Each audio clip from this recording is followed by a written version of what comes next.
Hello everyone. 8 दिसंबर की pre market report में आप सबका बहुत बहुत स्वागत है। सबसे पहले निफ्टी का हालचाल देखेंगे, बैंक निफ्टी के बारे में समझेंगे, मेरी पोजीशन का आउटकम देखेंगे।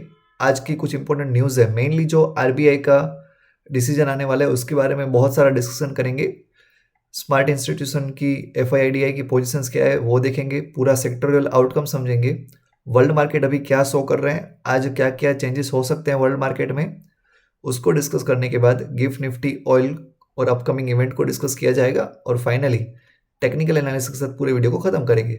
चलो ज़्यादा बातें ना करते हुए स्टार्ट करते हैं। सबसे पहले ध्यान से देखो, निफ्टी पूरे दिन टाइम पास किया हुआ है, अल्टीमेटली साइडवेज गया है, मतलब ये पॉज है। बोलो ना, तूफान के पहले की शांति हो सकती है। बैंक निफ्टी भी सेम केस था, गैप डाउन खोलने के बाद डीआईआई ने एक बार ट्राई की ऊपर ले जाने के लिए, फिर पूरे दिन साइडवाइज। मेरे पास अच्छा खासा प्रॉफिट हो चुका है, मैंने सेलिंग साइड में ही पैसा बनाया था। एनीवे, आज जो इम्पोर्टेंट डिस्कशन करना है हमें वो रेट को लेकर के। देखो, मोस्ट प्रोबेबली आज जो हमारे पास आरबीआई की मॉनेटरी पॉलिसी है उसमें चेंजेस ना होने का एक्सपेक्टेशन है। रेपो रेट सेम रहेगा, इन्फ्लेशन का डेटा भी मोर और लेस सेम ही रहेगा, जीडीपी का फोरकास्टिंग भी देखना होगा कि क्या हो रहा है। अब सोचने लायक बात क्या है, देखो हमें कुछ इंपॉर्टेंट पॉइंट के ऊपर डिस्कशन करना होगा। एसएलआर के अंदर चेंजेस होने के चांस हो सकते हैं, सीआरआर के अंदर हो सकते हैं, वो थोड़ा सा शॉर्ट में समझ लेते हैं। एसएलआर मतलब क्या पता है, वो एक टाइप का लिक्विडिटी रेशियो है। मतलब ऐसा बोलो कि आपको ये जो बैंक होते हैं ना, वो कुछ अमाउंट गवर्नमेंट बॉन्ड में इन्वेस्ट करेंगे। मान लो कि हमारे पास 1,000 रुपया था किसी बैंक के पास और फिलहाल 20% एसएलआर चल रहा है, ऐसा मान के चलते हैं।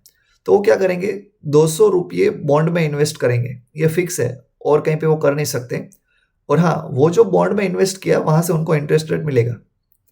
अब सीधी सी बात क्या है, ये 200 रुपया है, वो किसी कंज्यूमर को डायरेक्टली लोन पे नहीं दे सकते। अगर ये लोन पे नहीं दे पा रहे हैं तो उनके पास प्रॉफिट कम आएगा, क्योंकि ये कितना आता था, सिर्फ 2% 3% इतना इंटरेस्ट आता है। अगर वो डायरेक्टली कस्टमर को देंगे तो 8% 10% उतना बड़े आराम से कमा लेंगे। नेक्स्ट सीआरआर समझो, सीआरआर भी सेम है, सीआरआर के ऊपर तो ऊपर से इंटरेस्ट भी नहीं मिलेगा। ये एसएलआर में क्या होता था, इंटरेस्ट मिलता था। तो मतलब एसएलआर बढ़ रहा है तो उतनी दिक्कत नहीं होगी जितनी दिक्कत सीआरआर बढ़ने से होगी। इसका ठीक उल्टा भी हो सकता है, अगर ये दोनों ही हमारे पास कम होते हैं तो बैंक के लिए बहुत अच्छा है। दो बातें समझ में आ गई क्या? हमें ध्यान रखना है, सीआरआर और एसएलआर अगर वो कम हो रहे हैं तो हमारे पास रेट, इंटरेस्ट रेट वगैरह कम हो जाएंगे और स्टॉक मार्केट है वो रैली करेगा। अगर इन दोनों में कुछ भी चेंजेस होता है, रेपो रेट का तो बात ही अलग है, रेपो रेट तो नेक्स्ट लेवल पे है। अगर वो हमारे पास चेंज हो गया, कम हो गया गलती से भी, जिसके चांस बहुत ही कम है, अगर 25 पॉइंट भी रेपो रेट कम हो गया ना, तो हमारे पूरे मार्केट शूट कर जाएंगे। लेकिन उसके चांस कम दिख रहे हैं, अगर हो जाए तो क्या ही क्या क्या कहने। तो आपको समझ में आ गया आज क्या करना है। पहले देखना है मार्केट को, अगर चूल मची हो कि नहीं मुझे करना ही करना है, तो प्रॉपर हेज के साथ आगे बढ़ना, मतलब कॉल पुट दोनों साथ में लेकर के चलना। लेकिन 11 साढ़े 11 के बजे के बाद एक बार इंटरेस्ट रेट का डिसीजन आ जाए, फिर आप कोई भी साइड जा सकते हो। अगर आपको लग रहा है कि नहीं भी मार्केट को ऊपर जाना चाहिए तो आप कॉल बाय कर लो या फिर पुट शॉर्ट करते जाओ। अगर मार्केट नीचे आने वाला है तो पुट बाय कर लो और कॉल शॉर्ट करते जाओ। नेक्स्ट समझो, एफआईआईडीआई ने प्रिकॉशंस दिखाए हुए हैं। ये इंडेक्स का डेटा भी हमने डिस्कस किया था कि रिटेलर्स एक अच्छी बात करके गया है कि ज़्यादा कैरी फॉरवर्ड नहीं किया है। क्यों नहीं किया होगा वो समझो, बहुत दिनों से एक बार के लिए गैप अप खुल रहा था, सडनली नीचे आ जा रहा था, मतलब जो सेलिंग था ओवरनाइट उसमें पैसा नहीं बन रहा था 3-4 दिनों से। तो ये थक हार करके थोड़ा वेट किया हुआ है, जो अच्छी बात है। एक टेंशन वाली बात है कि निफ्टी के अंदर बहुत बड़ी हमारे पास ऑप्शंस के अंदर सेलिंग देखने को मिली हुई है। देखते हैं आगे आज क्या हो सकता है। फार्मा, मीडिया और बैंक के अंदर बाइंग थी, जबकि मेटल और एफएमसीजी डाउन था। मेटल डाउन होने के रीज़न क्या थे हमारे पास, टाटा स्टील डाउन था, हिंडल्को डाउन था, वो चाइना की वजह से। बाइंग कहाँ पे थी, अदानी पोर्ट, सदाबहार, पावर ग्रिड, अल्ट्राटेक सीमेंट, उन सब जगह पे बाइंग थी। ओवरऑल मार्केट देखे तो फिर भी बुलिश था। डिक्लाइन 1000 थे तो सामने एडवांस थे वो 1300-1400 थे। एशियन मार्केट आज का देखो, जापान अभी भी डाउन है, बाकी सब कुछ फ्लैट है, जापान अकेला डाउन है। क्यों डाउन है भाई, हमने कल भी डिस्कस किया था। येन है वो ऊपर भाग रहा है। उनके जो मेनली बैंक ऑफ जापान है उन्होंने आकर के बताया कि अब हम आगे कंटिन्यू नेगेटिव इंटरेस्ट रेट नहीं कर पाएंगे, या तो हमें अभी ज़ीरो करना होगा या फिर पॉजिटिव भी करना पड़ सकता है। मेनली इंटरेस्ट रेट के चलते ये मार्केट देखो कल भी 1.5-2% गिरा था, आज भी 1.5-2% गिरा हुआ है। तो ये सेम सिचुएशन इंडिया के साथ भी हो सकती है। शक्तिकांता दास आकर के कुछ भी उल्टा सुल्टा बोलेंगे, कुछ नेगेटिव कमेंट्री कर दी तो दिक्कत होगी। यूरोप मार्केट पॉजिटिव था। अमेरिकन मार्केट देखो कल तो हमारे पास अच्छा खासा पॉजिटिव क्लोज हुआ है।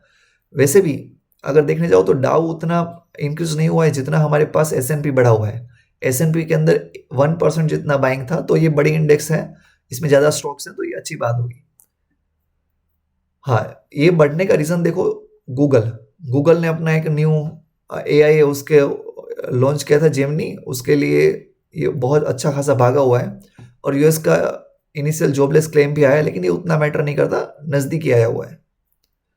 यूएस मार्केट अच्छे खासे बढ़े हुए हैं, हमारे पास 10 ईयर बॉन्ड यील्ड है वो थोड़ा सा आगे बढ़ी है, और बाकी सब में फ्लैटनेस देखने को मिल रही है।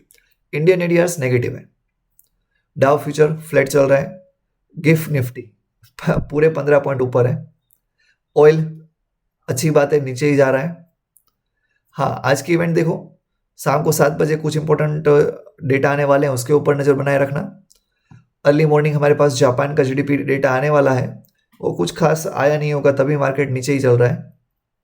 इंडिया की बात हमने पहले ही कर ली, आरबीआई की पॉलिसी है, उसके ऊपर हमारा मेन फोकस होना चाहिए।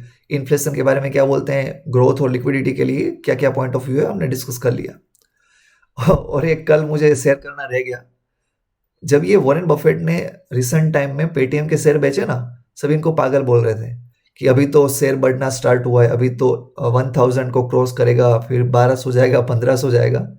इनके निकलने के बाद कुछ ही दिनों में देखो 25 पॉइंट का 25 पॉइंट नहीं, 25% का ड्रॉ डाउन आ चुका है। कल ही 18% गिरा था।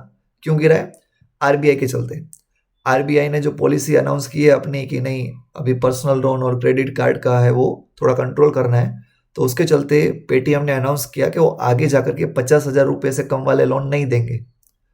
वो अभी डायरेक्टली मर्चेंट वगैरह कोई लोन देंगे, तो उसके चलते यहाँ पे तबाही मची पड़ी है। अगर अभी भी है हमारे किसी के पास तो निकल जाओ, इतने दिन से कर क्या रहे थे। एनीवे, टेक्निकली देखने जाए तो हमारे पास आज कुछ बड़ा होने के चांस दिख रहे हैं। आरबीआई मॉनेटरी पॉलिसी में कुछ होने के चांसेस मैक्सिमम है। ये सेम वे में बैंक निफ्टी भी बहुत दिनों से वेट कर रहा है। अगर आज कुछ नहीं भी आया ना तो वो ऊपर की ओर निकल जाएगा, नेगेटिव आया तो नीचे आना है, सिंपल सी बात है। अगर न्यूट्रल भी रहता है तब भी इसको ऊपर जाना होगा। फाइन। मिड कैप निफ्टी के बारे में हमने कल की वीडियो में डिस्कस किया हुआ है। फिन निफ्टी को देख लेते हैं। देखो 21,300 पे जबरदस्त कॉल राइटिंग है। आज बैंक निफ्टी को छोड़ करके फिन निफ्टी करना चाहिए, प्रीमियम में वो कम मिलेंगे। अगर गलती से ये निकला ना तो ये भी जबरदस्त शूट करेगा। मान लो कि कोई पॉजिटिविटी आ गई, CRR SLR या फिर रेपो रेट कहीं से भी, तो ये जबरदस्त ऊपर भागेगा। यहाँ पे आपको जबरदस्त कॉल राइटिंग कल होती हुई देखने को मिल रही है, तो सेम वे में ये नीचे भी आ सकता है। ये कॉल राइटिंग के चलते नीचे भी आने के चांस है। 20,700 तक कोई रोकने वाला नहीं है। चलो आज इतना ही रखते हैं, बाकी सब डिस्कस करेंगे next time. Thank you so much.